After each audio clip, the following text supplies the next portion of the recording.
தேங்காய்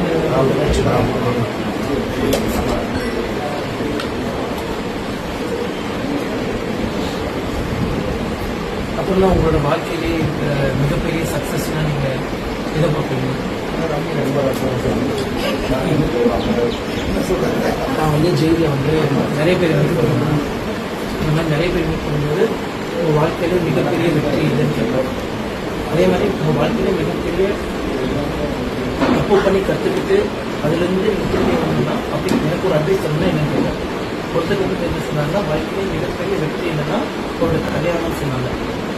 எனக்கு ஒரு நீங்கள் வாழ்க்கையில நீங்கள் தப்பு பண்ணி கற்றுக்கிட்டு வந்து இப்போ எனக்கு ஒரு அட்வைஸ் தருவீங்கன்னா அதுக்கு அவர் என்ன சொன்னாங்கன்னா, நோ ராங் ஷார்ட் கட்ஸ்ன்னு சொன்னாங்க. நீங்கள் என்ன சொல்லுவீங்க? இப்போ வந்து நம்ம வாழ்க்கையில் வந்து நம்ம முன்னேறது சொல்றீங்களா, நம்ம மறக்க முடியாத கேட்குறீங்க. வாழ்க்கையில் உங்களோட மிகப்பெரிய வெற்றி அது உங்களை மாதிரி எல்லாத்தையும் கடைபிடிக்கிறீங்க. உங்கள் வாழ்க்கையிலேயே நீங்கள் பட்டு அனுபவிச்ச ஒரு கஷ்டம் யாருக்கும் வரக்கூடாதுன்னு நினைக்கிறீங்களோ அப்படி ஒரு அட்வைஸ் தரணும்னா என்ன அட்வைஸ் தருவீங்க? என் வாழ்க்கையை உலகத்துக்கு நான் வந்து போய் ஐயப்பன் பக்தர். நான் 36 வருஷம் வீட்டுக்கு போயிருக்கேன். கும்பகோணத்தில் வந்து அந்த குழந்தைங்க 94 குழந்தை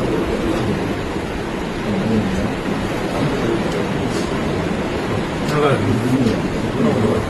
எல்லாமே தேங்காய்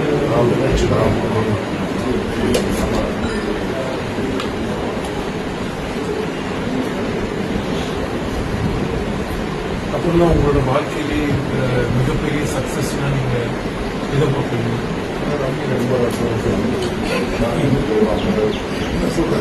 நான் வந்து ஜெயிலில் வந்து நிறைய பேர் மீட் பண்ணுவேன். இந்த மாதிரி நிறைய பேர் மீட் பண்ணும்போது உங்கள் வாழ்க்கையில மிகப்பெரிய வெற்றி இதுன்னு கேட்போம். அதே மாதிரி உங்கள் வாழ்க்கையில மிகப்பெரிய தப்பு பண்ணி கற்றுக்கிட்டு அதுலேருந்து நீங்கள் திரும்பி வரணும்னா அப்படி எனக்கு ஒரு அட்வைஸ் தரணும்னா என்னன்னு கேட்போம். ஒருத்தருக்கு வந்து என்ன சொன்னாங்கன்னா, வாழ்க்கையில மிகப்பெரிய வெற்றி என்னன்னா ஒரு கல்யாணம் சொன்னாங்க. எனக்கு ஒரு நீங்கள் வாழ்க்கையில நீங்கள் தப்பு பண்ணி கற்றுக்கிட்டு வந்து இப்போ எனக்கு ஒரு அட்வைஸ் தருவீங்கன்னா அதுக்கு அவர் என்ன சொன்னாங்கன்னா, நோ ராங் ஷார்ட் கட்ஸ்ன்னு சொன்னாங்க. நீங்கள் என்ன சொல்லுவீங்க? இப்போ வந்து நம்ம வாழ்க்கையில் வந்து நம்ம முன்னேறது சொல்றீங்களா, நம்ம மறக்க முடியாத கேட்குறீங்க. வாழ்க்கையில உங்களோட மிகப்பெரிய வெற்றி அது உங்களை மாதிரி எல்லாத்தையும் கடைபிடிக்கிறீங்க.